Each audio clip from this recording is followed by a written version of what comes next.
Hi friends, welcome back to our channel hearty fashion. இன்றைக்கி நம்ம டெசில் work எப்படி பண்ணலான்னு பார்க்கலாம். அந்த டெசில் ஒர்க் வந்து முந்தியில் எப்படி வைக்கிறதுன்னு பார்க்கலாம். நான் 2 தைக்கிற நூல் எடுத்திருக்கேன். அந்த நூலை 60 தடவை சுற்றிக்கிறேன். ஒரு நோட்டு அப்படின்னா அட்டை மாதிரி எடுத்துக்கோங்க. அதில் 60 தடவை நூலை சுற்றிக்கோங்க.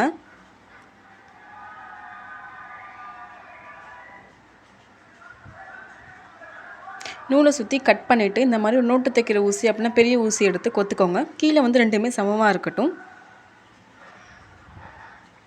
நீங்கள் சாரியில் 1 இன்ச் ஒரு கேப் விட்டு குறித்து வச்சுக்கோங்க. இப்போ நான் கீழே இருந்து அந்த ஊசி எடுக்கிறேன். இது எடுக்கிறது கொஞ்சம் கஷ்டமாக தான் இருக்கும், கொஞ்சம் பார்த்து எடுத்துக்கோங்க. எடுத்துகிட்டு உங்களுக்கு எந்த அளவுக்கு வேணுமோ அந்த அளவு நீங்கள் வச்சுட்டு ரெண்டையும் ஒன்றா வச்சுக்கோங்க.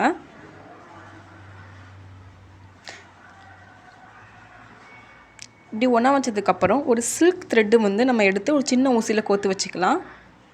நான் கோல்டன் கலர் த்ரெட் எடுத்திருக்கேன். அந்த சில்க் த்ரெட்டை நம்ம இதை சுற்றி முடிச்சு போட போகிறோம். அப்போ தான் உங்களுக்கு டெசில் ஒர்க் கரெக்டாக இருக்கும். ஃபஸ்ட்டு இந்த ஊசியை மேலேருந்து கீழே விட்டுட்டு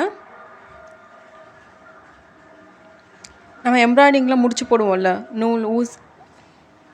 நூலை சுற்றி ஊசியை விட்டு அதே மாதிரி நீங்கள் முடிச்சு போட்டுக்கோங்க. 3 தடவை முடிச்சு போட்டிங்கன்னா உங்களுக்கு ஒரு பர்ஃபெக்ட் ஃபினிஷிங் கிடைக்கும்.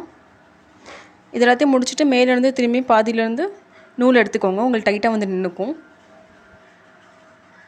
அதுக்கப்புறம் கீழே உங்களுக்கு எந்த அளவு வேணுமோ அந்த அளவு ட்ரிம் பண்ணி விட்டுக்கோங்க. நான் இந்த அளவுக்கு ட்ரிம் பண்ணியிருக்கேன். நான் 2 கலர் ஆஃப் நூல் எடுத்திருக்கேன். அது பிங்க்கு, அதுக்கப்புறம் க்ரீன். இப்போ 2 க்ரீன் கலரில் ஒரு பிங்க் நான் இது பண்ணுறேன். அதே மாதிரி இன்சர்ட் பண்ணிவிட்டு கொஞ்சம் கஷ்டமாக தான் இருக்கும் ஃப்ரெண்ட்ஸ், நீங்கள் பார்த்து இழுங்க.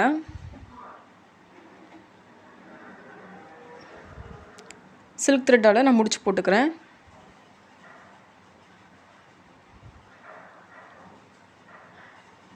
அதுக்கப்புறம் கீழே எந்த அளவு வேணுமோ அந்த அளவுக்கு நான் ட்ரிம் பண்ணிக்கிறேன். நீங்கள் அந்த சில்க் த்ரெட் வெட்டுறப்ப கொஞ்சம் ஒட்டியே கட் பண்ணி வெட்டிக்கோங்க. அப்போ தான் உங்களுக்கு அந்த பிசுறுலாம் தட்டாமல் இருக்கும்.